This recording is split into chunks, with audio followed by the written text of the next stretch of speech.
El juicio venidero de los secretos de los hombres. En el día en que Dios juzgará por Jesucristo los secretos de los hombres, conforme a mi evangelio. Romanos 2:16. Es imposible que alguien pudiera decir cuánto le costó al apóstol Pablo escribir el primer capítulo de la epístola a los romanos. Es una vergüenza tan solo hablar de las cosas que son hechas por los viciosos en los lugares secretos. Pero Pablo sentía que era necesario que se despojara de su vergüenza y que hablara claro en lo concerniente a los horrendos vicios de los paganos. Pablo puso al descubierto y registró los pecados de su día, que sonrojan las mejillas de las personas modestas cuando los leen y producen un retintín en ambos oídos de la persona que los oye. Pablo sabía que este capítulo sería leído no únicamente en su tiempo, sino en todas las épocas, y que llegaría a los hogares de las personas más puras y piadosas mientras el mundo permaneciera. Y sin embargo, lo escribió deliberadamente y lo escribió bajo la guía del Espíritu Santo. Pablo sabía que debía ser escrito para avergonzar a las abominaciones de una época que casi desconocía la vergüenza. Los monstruos que se deleitan en las tinieblas deben ser arrastrados al lugar abierto para que sean marchitados por la luz. Después que Pablo escribió así, en angustia, reflexionó sobre su principal consuelo. Cuando su pluma estaba negra todavía con las palabras que había escrito en el primer capítulo, fue conducido a escribir acerca de su gran deleite. Se aferra al Evangelio con mayor tenacidad que nunca. Como en el versículo que estamos considerando necesitaba mencionar al Evangelio, no se refirió a él como el Evangelio, sino como mi Evangelio. Dios juzgará por Jesucristo los secretos de los hombres conforme a mi Evangelio. Pablo sentía que no podía vivir en medio de personas tan depravadas sin sostener con ambas manos el Evangelio y tomarlo como suyo propio. Mi Evangelio, dijo. No se trataba de que Pablo fuese su autor, no que Pablo tuviese un monopolio exclusivo de sus bendiciones, sino que lo había recibido de tal manera de Cristo mismo y se consideraba de tal manera depositario responsable de él, que no podía desconocerlo ni siquiera por un instante. Tan plenamente lo había asimilado que no podía menos de llamarlo mi Evangelio. En otro lugar, Pablo habla de nuestro Evangelio, y así usaba un pronombre posesivo para mostrar cómo se identificaban los creyentes con la verdad que predicaban. Pablo tenía un Evangelio, una forma definida de la verdad, y creía en él más allá de toda duda, y por tanto se refería a él como mi Evangelio. Aquí oímos la voz de la fe que parece decir, aunque otros lo rechacen, yo estoy seguro de él, y no permito que ninguna sombra de desconfianza oscurezca mi mente. Para mí, son nuevas de gran gozo, lo saludo como mi Evangelio. Si soy llamado necio por sostenerlo, estoy contento de ser necio y de encontrar toda mi sabiduría en mi Señor. Si todas las formas que los hombres inventen asaltaran mi fe con arte traicionero, yo las llamaría vanidad y mentiras y ataría el Evangelio en mi corazón. ¿Acaso esta expresión, mi Evangelio, no es la voz del amor? ¿Acaso por esta palabra no abraza Pablo el Evangelio como el único amor de su alma, por amor del cual lo había perdido todo y lo tenía por basura, por amor del cual estaba dispuesto a presentarse ante Nerón y proclamar incluso en el palacio del César el mensaje del cielo? Aunque cada palabra le costara la vida, estaba dispuesto a morir 1000 muertes por la santa causa. Mi evangelio, dice él, con un rapto de deleite, estrechando contra su pecho el sagrado depósito de la verdad. Mi evangelio, ¿acaso no muestra esto su valor? Era como si dijera, no me avergüenzo del evangelio de Cristo, porque es poder de Dios para salvación a todo aquel que cree. Pablo dice, mi evangelio, igual que un soldado habla de mis colores o de mi rey. Resuelve portar este estandarte hasta la victoria y servir a esta verdad real, incluso hasta la muerte. Mi evangelio.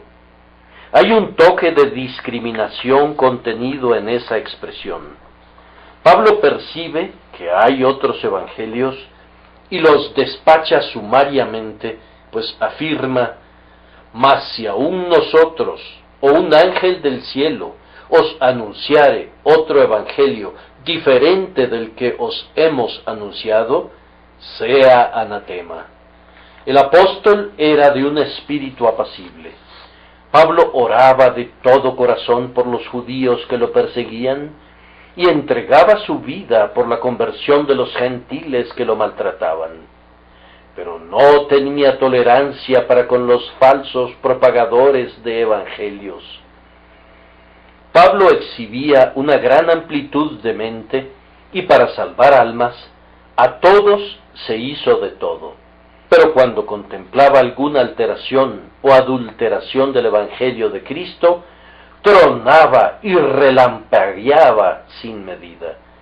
Cuando temía que otra cosa pudiera surgir entre los filósofos o entre los judaizantes, que pudiese ocultar un solo rayo del glorioso sol de justicia, no usaba un lenguaje mesurado, sino que clamaba contra el autor de esa influencia entenebrecedora, diciendo, sea anatema. Cualquier corazón que anhele ver bendecidos a los hombres, susurra un amén a esta maldición apostólica. Ninguna maldición mayor puede recaer sobre la humanidad que el oscurecimiento del Evangelio de Jesucristo. Pablo dice de sí mismo y de sus verdaderos hermanos, no somos como muchos que medran falsificando la palabra de Dios, y clama hacia quienes se apartaron del exclusivo y único Evangelio, oh Gálatas insensatos, ¿quién os fascinó? De todas las nuevas doctrinas, Pablo habla como de un evangelio diferente, no que haya otro, sino que hay algunos que os perturban. En lo que a mí respecta, mirando al asunto de nuevo, en medio de toda la inmundicia que veo en el mundo en este día, yo me aferro a la pura y bendita palabra de Dios y la llamo con mayor sinceridad todavía mi evangelio, mío en la vida, mío en la muerte, mío contra todos los nuevos que se acercan, mío para siempre, con la ayuda de Dios, afirmo con énfasis que es mi evangelio. Ahora, hemos de notar qué es lo que trajo a colación esta expresión, mi evangelio. ¿Qué era lo que estaba predicando Pablo? Ciertamente, no estaba predicando sobre temas delicados y tiernos, sobre los que hoy se nos indica que hemos de ocupar todo nuestro tiempo. Pablo está hablando sobre los terrores de la ley, y es en relación a ese tema que habla de mi evangelio. Vayamos de inmediato a nuestro texto. No requerirá que lo dividamos, pues él solo se divide. Primero, vamos a considerar que en un cierto día Dios juzgará a la humanidad. En segundo lugar, en aquel día, Dios juzgará los secretos de los hombres. En tercer lugar, cuando Él juzgue los secretos de los hombres, lo hará por medio de Jesucristo. Y en cuarto lugar, esto es de conformidad al Evangelio. Comenzamos con una verdad solemne, que en un cierto día Dios va a juzgar a los hombres. Un juicio está teniendo lugar diariamente. Dios mantiene continuamente un juicio en plena sesión y está considerando las obras de los hijos de los hombres. Cada acción malvada que realizan queda documentada en el registro de la condenación, y cada buena acción es recordada y atesorada por Dios. Ese juicio es reflejado en alguna medida en la conciencia de los hombres. Aquellos que conocen el Evangelio y quienes no lo conocen, de igual manera, tienen una cierta medida de luz por medio de la cual saben lo que es bueno y lo que es malo. Sus conciencias los están acusando o excusando todo el tiempo. Esta sesión de la corte celestial prosigue día a día, al igual que las sesiones de nuestros magistrados locales. Pero esto no previene, sino que más bien exige que se lleve a cabo una última sesión en el día del juicio final. Conforme cada persona pasa al otro mundo, se emite un fallo de inmediato sobre ella. Pero esto es únicamente una prefiguración de lo que tendrá lugar en el fin del mundo. Hay un juicio que es realizado sobre las naciones, pues como las naciones no existirán como tales en el otro mundo, tienen que ser juzgadas y castigadas en este presente estado. El lector reflexivo de la historia no puede evitar observar cuán severamente esta justicia ha tratado con un imperio tras otro cuando se han corrompido. Dominios colosales se han marchitado hasta el suelo cuando fueron sentenciados por el Rey de Reyes. Vayan y pregunten ahora, ¿dónde está el imperio de Asiria? ¿Dónde están las poderosas ciudades de Babilonia? ¿Dónde están las glorias de los medos y los persas? ¿Qué pasó con el poder de los macedonios? ¿Dónde están los césares y sus palacios? Estos imperios eran fuerzas establecidas por la crueldad y usadas para la opresión, promovían el lujo y el libertinaje, y cuando se volvían intolerables, la tierra era purificada de su contaminante existencia. ¡Ah, qué horrores de guerra, de derramamiento de sangre y devastación han sobrevenido a los hombres como resultado de sus iniquidades! El mundo está lleno de los monumentos, tanto de la misericordia como de la justicia de Dios. De hecho, los monumentos de su justicia, si son vistos correctamente, son pruebas de su bondad, pues es misericordia de parte de Dios que ponga un fin a los sistemas malvados cuando, como una pesadilla, oprimen grandemente el pecho de la humanidad. El juez omnipotente no ha cesado de mantener su gobierno soberano sobre los reinos, y nuestro propio país podría tener que sentir otra vez sus castigos. A menudo nos hemos reído entre nosotros de la ridícula idea del neozelandés que está sentado sobre un arco quebrado del puente de Londres, en medio de las ruinas de esta metrópoli. Pero, ¿es tan ridículo como parece? Es más que posible que esto suceda si nuestras iniquidades continuasen abundando. ¿Qué tiene Londres que la haga más imperecedera que Roma? ¿Por qué habrían de ser eternos los palacios de nuestros monarcas si los palacios de Coyunjic, o sea, Nínive, han caído? El casi ilimitado poder de los faraones ha pasado, y Egipto se ha convertido en una de las naciones más insignificantes. ¿Por qué no habría de caer Inglaterra bajo una condenación igual? ¿Qué somos nosotros? ¿Qué hay en nuestra jactanciosa raza para que monopolicemos el favor de Dios? Si nos rebelamos y pecamos contra Él, Él no nos considerará sin culpa, sino que impartirá una justicia imparcial a una raza ingrata. Aún así, aunque tal juicio se realiza cada día, vendrá un día, un período de tiempo, en el que, de una manera más clara, formal, pública y final, Dios va a juzgar a los hijos de los hombres. Podríamos haber adivinado esto a la luz de la naturaleza y de la razón. Incluso los pueblos paganos han tenido una vaga noción de un día de juicio.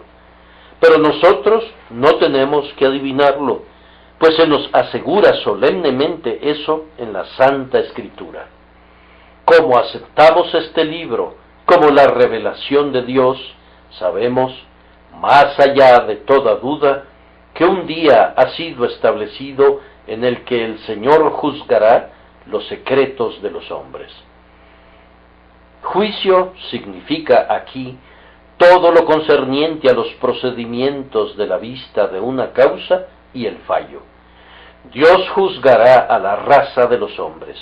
Esto es, primero, habrá una sesión de majestad y de la aparición del gran trono blanco, rodeado de la pompa de los ángeles y de los seres glorificados.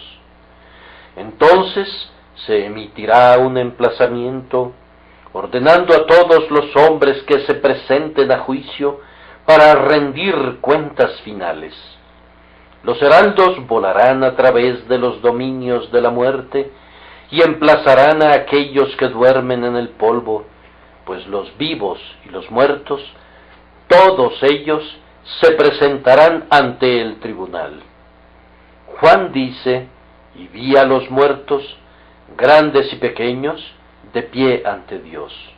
Y luego agrega, y el mar entregó los muertos que había en él, y la muerte y el Hades entregaron los muertos que había en ellos.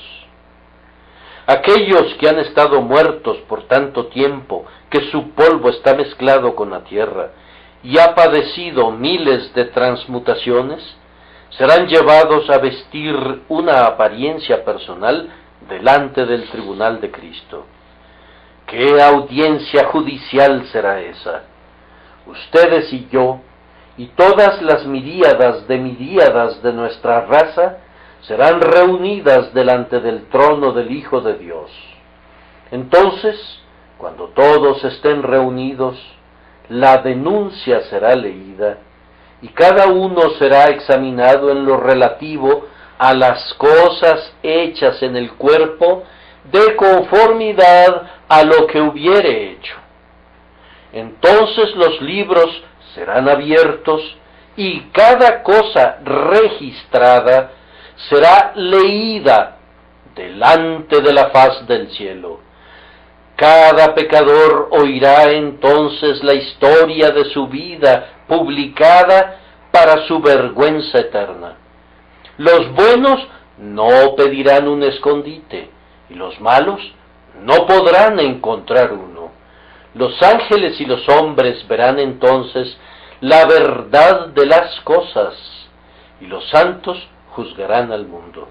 Entonces el propio juez grandioso pronunciará sentencia contra los malvados y ejecutará su castigo.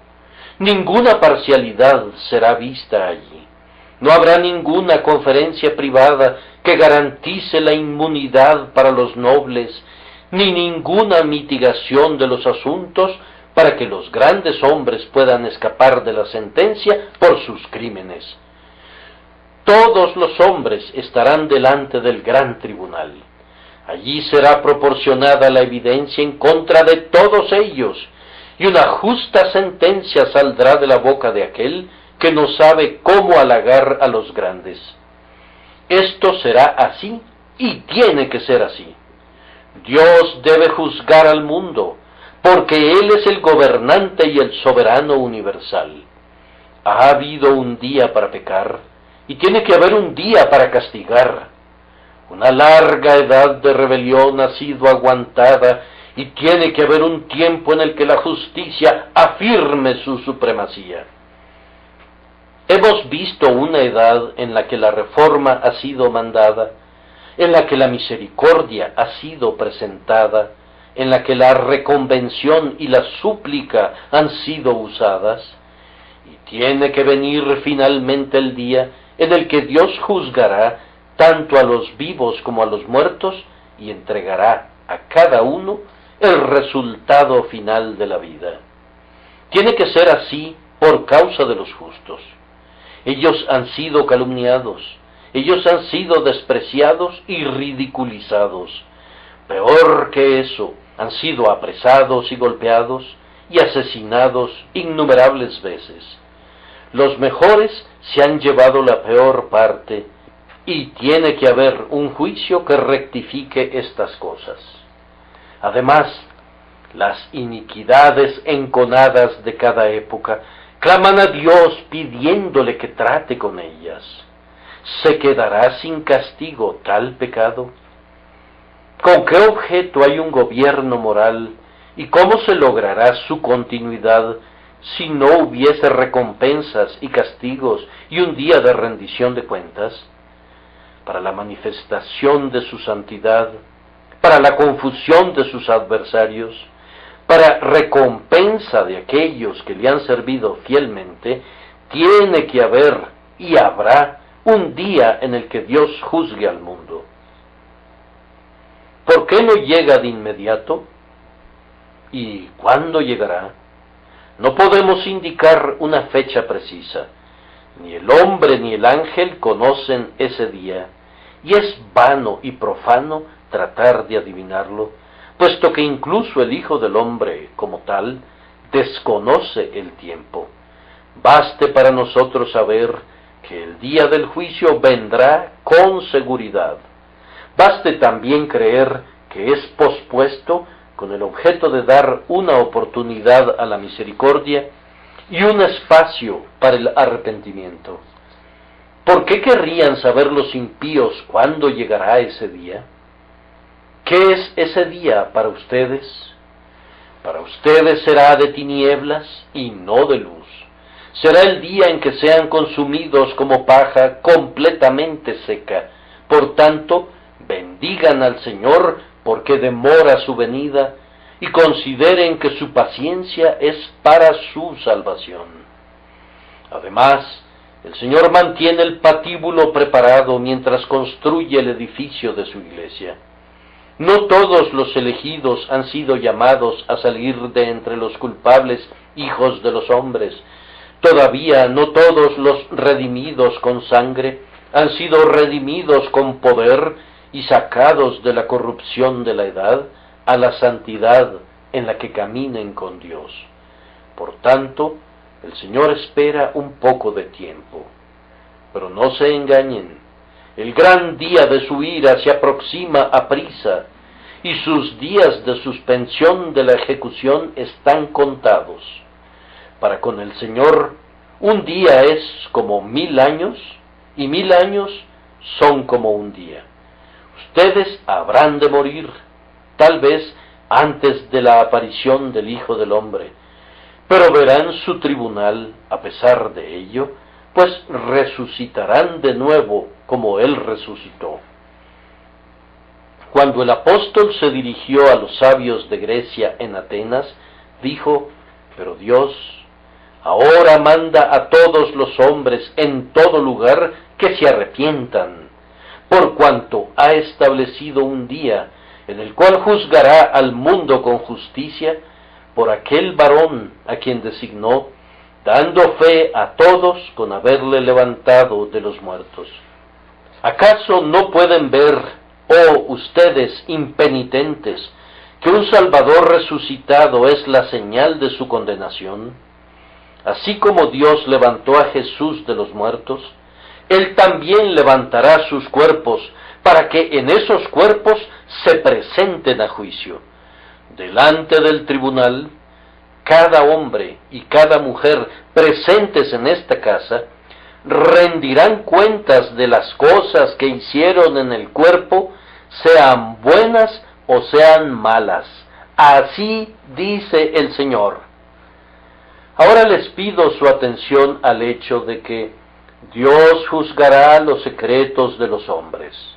Esto sucederá a todos los hombres, de toda nación, de toda edad, de todo rango y de todo carácter. Por supuesto que el juez juzgará sus actos externos, pero podría decirse que estos actos iban delante de ellos al juicio. Sus actos secretos son especialmente mencionados porque estos harán que el juicio sea más escudriñador. Por los secretos de los hombres, la Escritura quiere decir aquellos crímenes secretos que se ocultan por su propia infamia, que son demasiado viles para ser comentados, que causan un escalofrío que recorre a toda una nación si fuesen arrastrados, como deberían serlo, a la luz. Las secretas ofensas serán llevadas a juicio. Los hechos de la noche y del aposento cerrado, los actos que requieren que se ponga el dedo sobre los labios y que sea jurada una conspiración de silencio, los pecados repugnantes y desvergonzados que no deben ser mencionados nunca para que el hombre que los cometió no se vea excluido por sus semejantes como un proscrito, aborrecido incluso por otros pecadores. Todos estos serán revelados. Todo lo que hubieren hecho, cada uno de ustedes, o lo que están haciendo, si llevan el nombre de cristianos pero practican algún pecado secreto, será manifiesto delante de la mirada universal.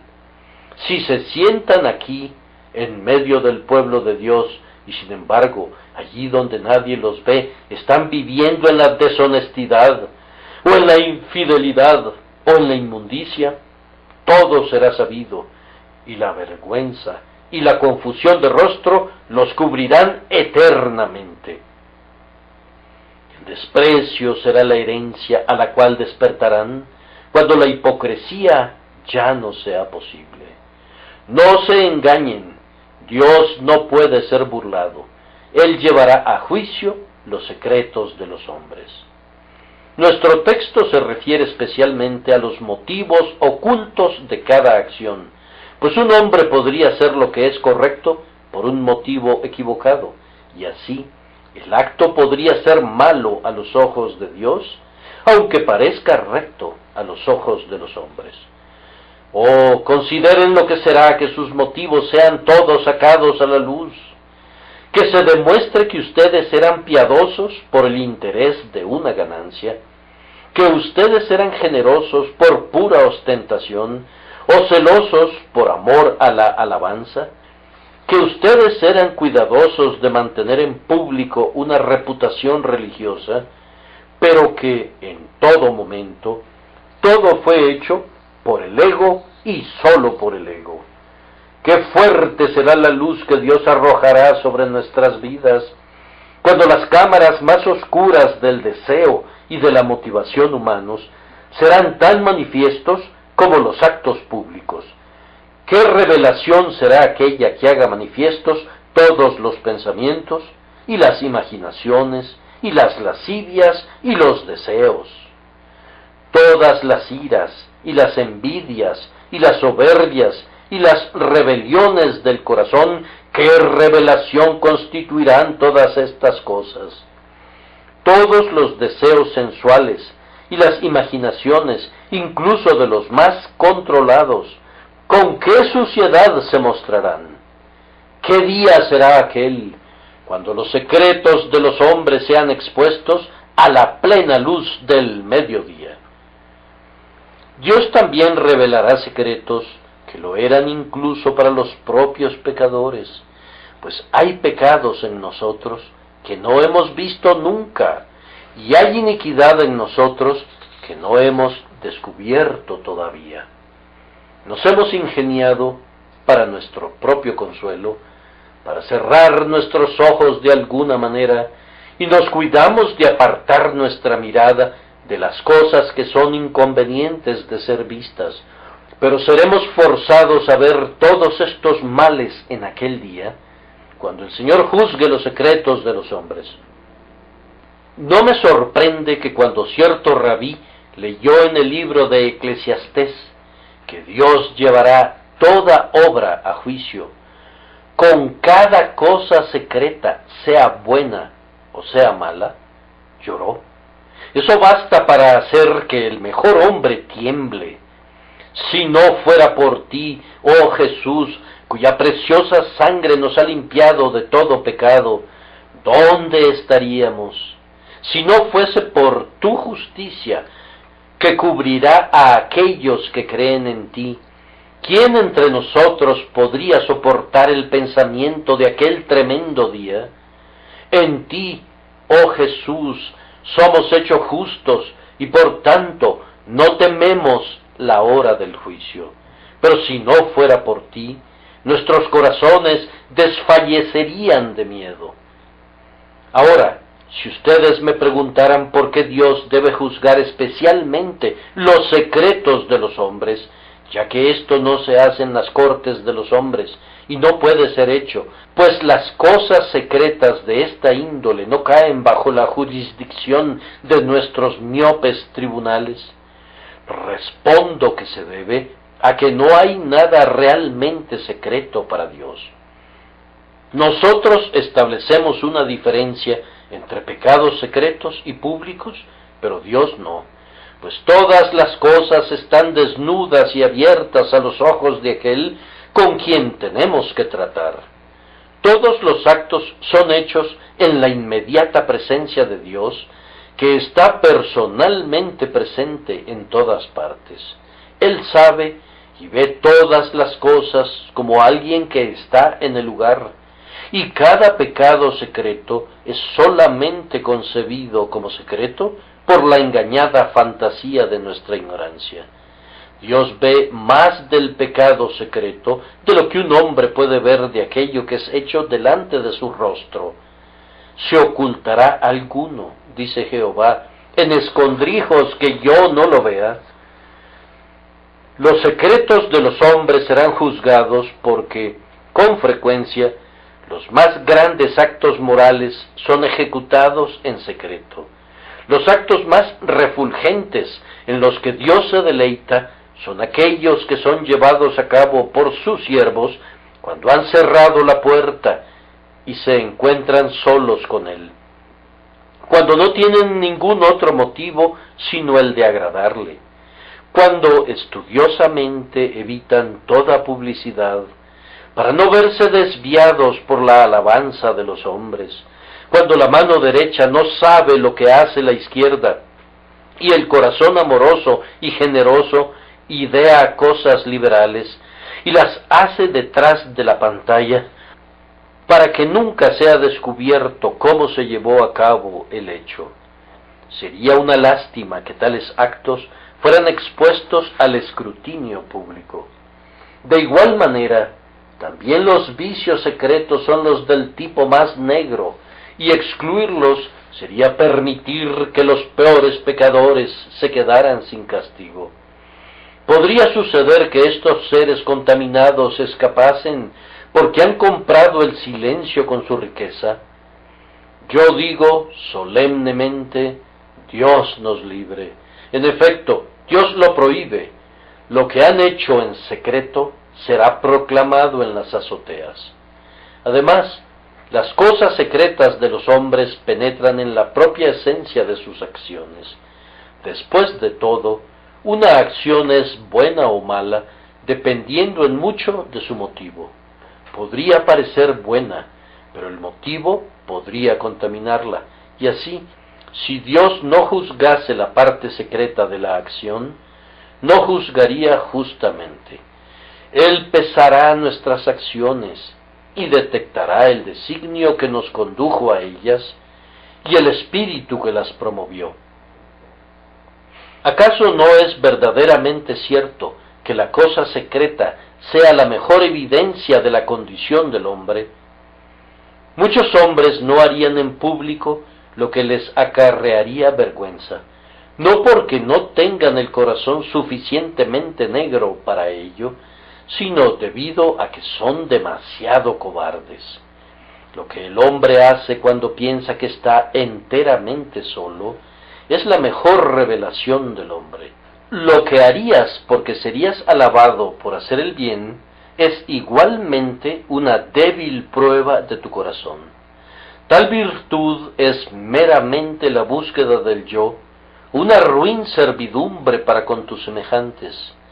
Pero lo que haces por respeto no a alguna autoridad, sino a tu propia conciencia y a tu Dios, lo que haces cuando no eres observado, sin consideración de lo que el hombre dirá en relación a eso, eso es lo que te revela y descubre tu verdadera alma. Por esta razón Dios pone aquí un especial énfasis y otorga importancia al hecho de que en aquel día juzgará los secretos de los hombres por Jesucristo. Oh amigos, si pensar en estas cosas no los lleva a temblar, debería hacerlo. Siento la honda responsabilidad de predicar sobre tales asuntos y le pido a Dios que, por su infinita misericordia, aplique estas verdades a nuestros corazones para que sean poderosas en nuestras vidas. Estas verdades deberían sobrecogernos, pero me temo que las oímos con escaso resultado. Nos hemos familiarizado con ellas y no penetran en nosotros como debieran. Hermanos, tenemos que tratar con un Dios omnisciente, con un ser que una vez que sabe algo, nunca lo olvida, con un ser ante quien todas las cosas están siempre presentes, con un ser que no ocultará nada por miedo o por favorecer a alguna persona, con un ser que en breve mostrará el esplendor de su omnisciencia y la imparcialidad de su justicia sobre todas las vidas humanas. Que Dios nos ayude, doquiera que andemos y doquiera que reposemos, a recordar que cada pensamiento, cada palabra y cada acto de cada momento yace bajo esa fiera luz que alumbra todas las cosas desde el trono de Dios. Otra solemne revelación de nuestro texto yace en este hecho. Dios juzgará por Jesucristo los secretos de los hombres. Quien se sentará en el trono como vicerregente de Dios y como un juez actuando por Dios, será Jesucristo. ¡Qué nombre para un juez! El Salvador ungido, Jesucristo. Él será el juez de toda la humanidad. Nuestro Redentor será el árbitro de nuestro destino. Esto será, no lo dudo, primero, para el despliegue de su gloria. ¿Qué diferencia habrá entonces entre el bebé del pesebre de Belén, perseguido por Herodes, llevado de noche a Egipto en busca de refugio, y el Rey de reyes y Señor de señores, delante de quien se doblará toda rodilla? ¿Qué diferencia entre el hombre cansado y lleno de aflicciones y aquel que será entonces ceñido de gloria, sentado en un trono circundado por un arco iris? Cuán grande ascenso desde la burla de los hombres hasta el trono del juicio universal. Soy incapaz de transmitirles el sentir de mi propio corazón del contraste entre el despreciado y desechado entre los hombres y el Señor universalmente reconocido, delante de quien los césares y los pontífices se inclinarán hasta el polvo. Aquel que fue juzgado en el tribunal de Pilato citará a todos a su tribunal. ¡Qué cambio de las injurias y de los esputos, de los clavos y de las heridas, del escarnio y la sed, y de la angustia agonizante, a la gloria en la que vendrá aquel, cuyos ojos son como llamas de fuego, y de cuya boca sale una espada aguda de 2 filos? Él juzgará a las naciones, el mismo a quien las naciones aborrecieron. Los quebrantará con vara de hierro, como vasija de alfarero los desmenuzará, a aquellos mismos que le desecharon como indigno de vivir entre ellos. Oh, cómo deberíamos postrarnos delante de él ahora, cuando se revele en su tierna simpatía y en su generosa humillación. Honremos al Hijo para que no se enoje, entreguémonos a su gracia para que no seamos aplastados por su ira. Ustedes, pecadores, póstrense delante de esos pies traspasados, que de otra manera los hollarán como racimos en el lagar. Mírenlo a él con llanto, y confiesen su negligencia en cuanto a él, y pongan su confianza en él, no sea que él los mire con indignación. Oh, recuerden que él dirá un día: y también a aquellos mis enemigos que no querían que yo reinase sobre ellos, traedlos acá y decapitadlos delante de mí. Que el Señor Jesús sea responsable del juicio, acrecentará grandemente su gloria. Finalmente resolverá una controversia que todavía es sostenida por ciertos espíritus errados.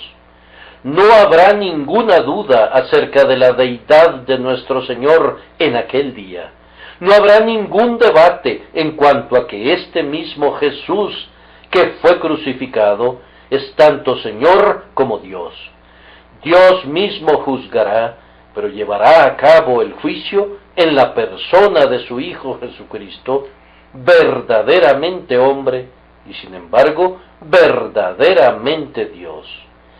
Siendo Dios, Él está divinamente calificado para juzgar al mundo en justicia y al pueblo con su verdad.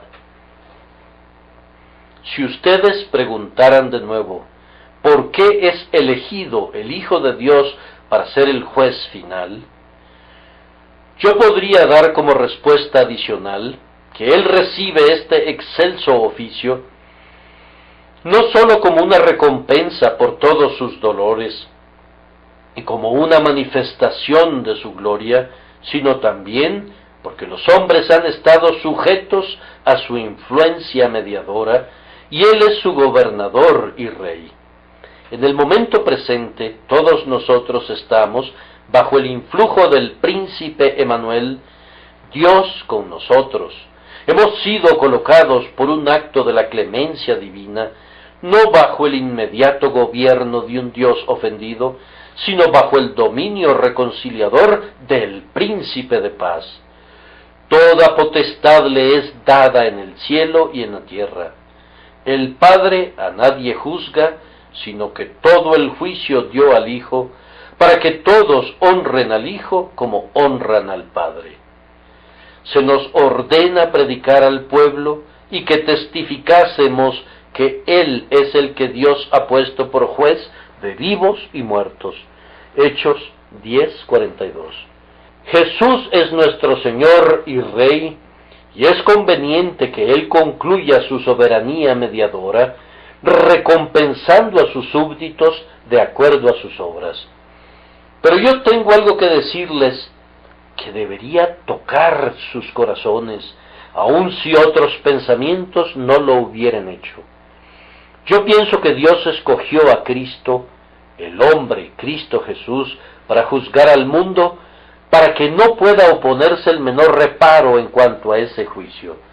Los hombres no podrán decir: fuimos juzgados por un ser superior que no conocía nuestras debilidades y tentaciones, y por tanto nos juzgó severamente y sin ninguna consideración a nuestra condición.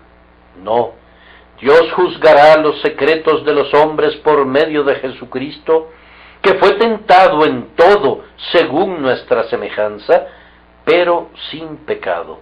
Él es nuestro hermano, hueso de nuestro hueso y carne de nuestra carne, partícipe de nuestra humanidad, y por tanto entiende y conoce lo que hay en los hombres.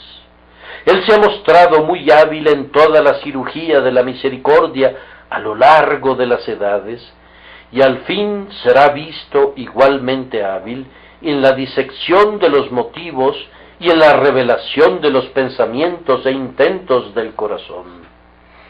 Nadie será capaz de recordar ese augusto tribunal y decir que quien presidió era demasiado severo, porque desconocía todo acerca de la debilidad humana.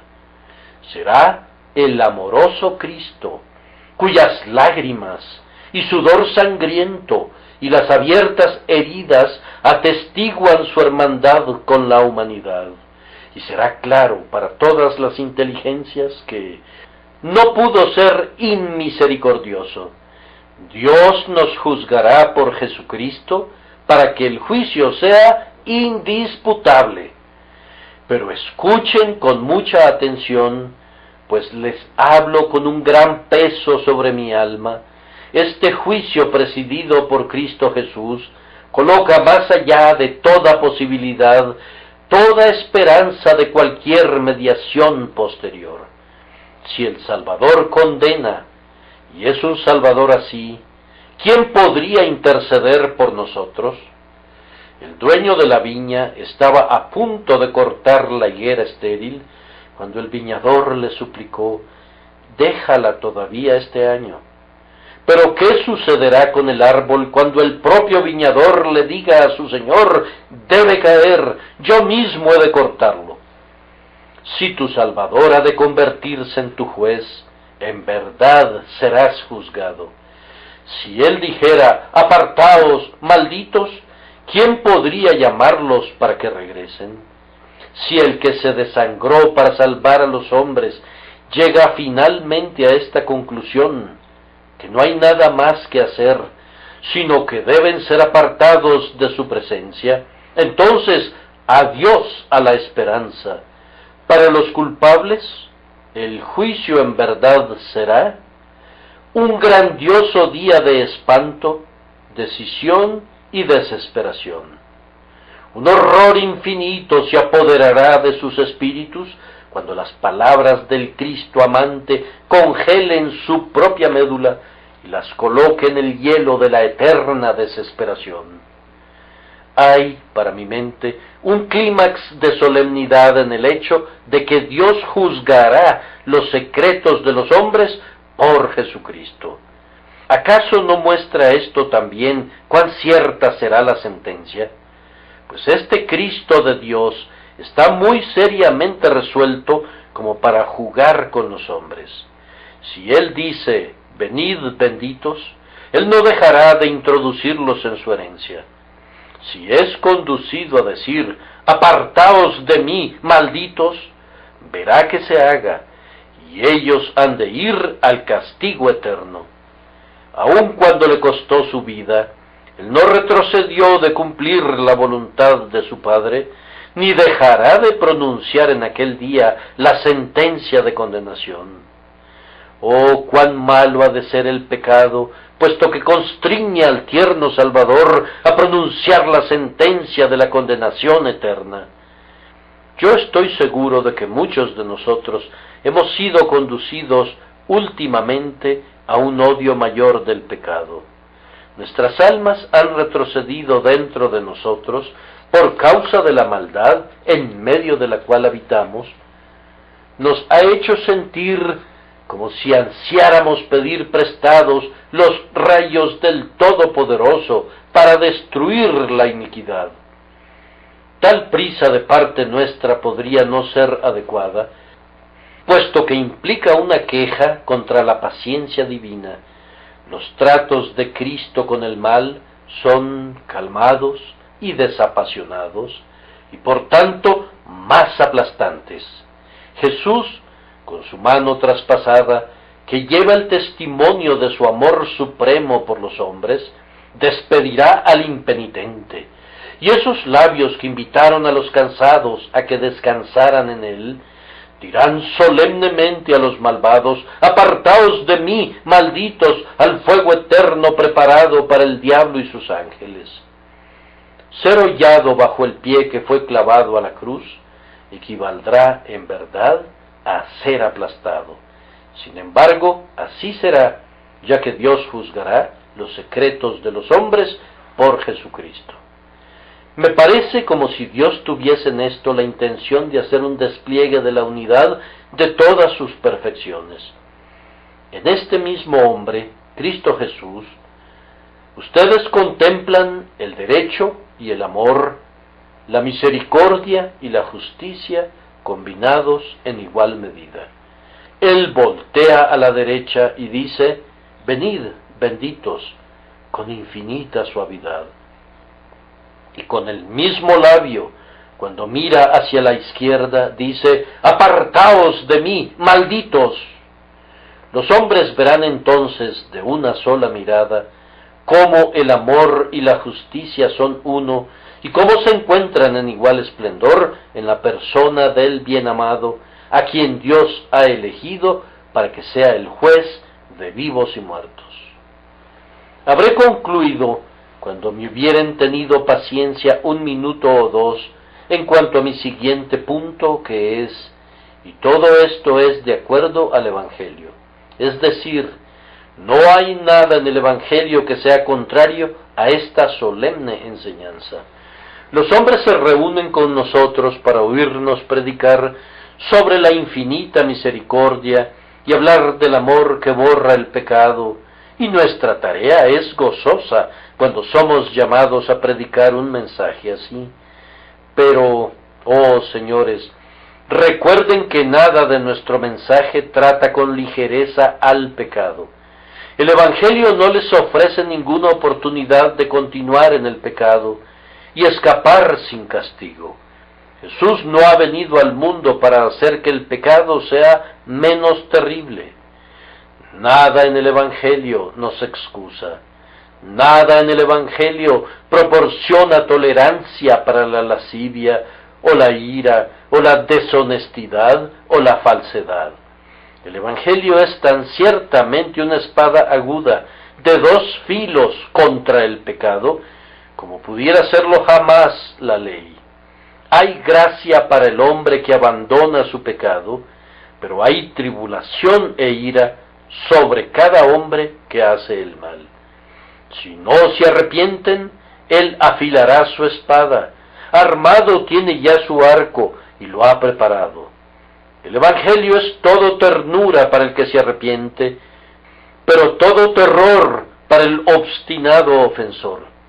Tiene perdón para el propio primero de los pecadores y misericordia para el más vil de los viles, si abandona sus pecados, pero según nuestro Evangelio, aquel que prosigue en su iniquidad será arrojado en el infierno, y el que cree no será condenado. Con profundo amor por las almas de los hombres, doy testimonio de la verdad que el que no se vuelve a Cristo con arrepentimiento y fe, irá al castigo que es tan eterno como la vida del justo. Esto de acuerdo a nuestro Evangelio. En verdad, no hubiéramos necesitado de tal Evangelio si no hubiere tal juicio. El trasfondo de la cruz es el tribunal de Cristo. No habríamos necesitado una expiación tan grande, un sacrificio tan vasto, si no hubiere habido una suma pecaminosidad en el pecado, una suma justicia en el juicio y un sumo terror en las seguras recompensas de la transgresión. Conforme a mi Evangelio, y quiso decir que el juicio es una parte esencial del credo del Evangelio. Si yo tuviera que resumir el Evangelio, tendría que decirles ciertos hechos. Jesús, el Hijo de Dios, se hizo hombre, nació de la Virgen María, vivió una vida perfecta, fue acusado falsamente por los hombres, fue crucificado, muerto y sepultado. Al tercer día resucitó de los muertos, ascendió al cielo y está sentado a la diestra de Dios, desde donde también vendrá para juzgar a los vivos y a los muertos. Esta es una de las verdades elementales de nuestro Evangelio. Creemos en la resurrección de los muertos, el juicio final y la vida eterna. El juicio es conforme a nuestro Evangelio, y en tiempos de justa indignación, su terrible significación parece un verdadero Evangelio para los puros de corazón. Quiero decir esto: he leído esto y lo otro relativo a la opresión, la esclavitud, el pisotear a los pobres y el derramamiento de sangre, y me he regocijado de que haya un justo juez. He leído sobre secretas perversiones entre los hombres ricos de esta ciudad, y me he dicho a mí mismo, gracias a Dios, porque habrá un día de juicio. Miles de hombres han sido ahorcados por crímenes mucho menores que esos que ahora deshonran a caballeros cuyos nombres están en los labios de las esferas del poder y de la belleza. Ah, cuán entristecido está nuestro corazón cuando pensamos en eso. Nos ha llegado como un evangelio para nosotros que el Señor será revelado en fuego consumidor, tomando venganza de aquellos que no conocen a Dios y que no obedecen el evangelio de nuestro Señor Jesucristo. 2 Tesalonicenses 1:8. La maldad secreta de Londres no puede continuar para siempre. Incluso aquellos que aman más a los hombres y desean más la salvación para ellos, no pueden sino clamar a Dios. ¿Hasta cuándo? ¿Hasta cuándo? Grandioso Dios, ¿acaso soportarás esto para siempre? Dios ha establecido un día en el que juzgará al mundo, y nosotros suspiramos y clamamos hasta que ponga término al reino de la maldad y otorgue descanso a los oprimidos. Hermanos, nosotros debemos predicar la venida del Señor y predicarla un poco más de lo que lo hemos hecho, porque es la fuerza motriz del Evangelio. Demasiadas personas han puesto en un segundo plano estas verdades, y así el hueso ha sido suprimido del brazo del Evangelio. Su punta ha sido quebrada, su filo ha sido mellado. La doctrina del juicio venidero es el poder mediante el cual los hombres han de ser despertados. Hay otra vida.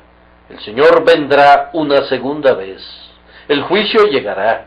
La ira de Dios será revelada.